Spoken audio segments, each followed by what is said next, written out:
MBDP. MBDP. MBDP. Pattenberg is the hardest, I think, in terms of gradient. Tanaw na to kung di pa ta kalakaw, maglakaw biya mga pro. Yeah, ultimo ra biya mi. Pugi time. Pugi time. Hello, na nang kumos. Patay. Shift ako. Good morning.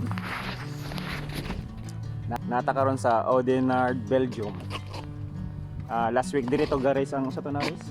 Last 2 weeks, Tour of Flanders. Tour of Flanders. So today among i-try ang ilang ruta dire. Dala na lang pud laag experience. Gikan mi sa asa ta gikan parts ito yung lugar? Eindhoven.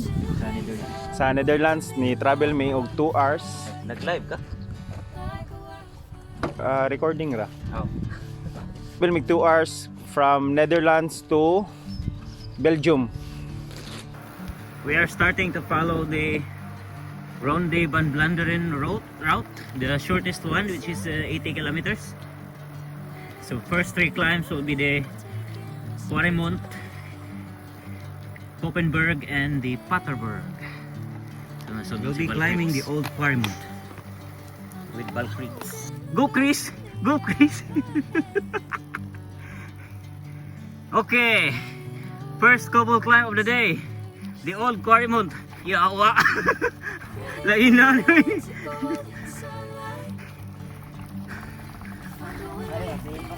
My God! Ayaw! Ngari ko sa kuhan kay...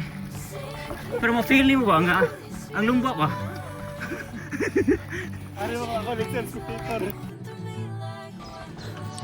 Climbing old Quaremont. First cobble climb.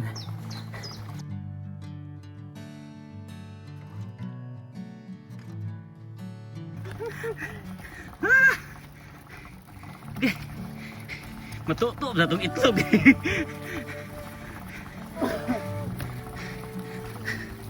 Shit. Sakita niyo.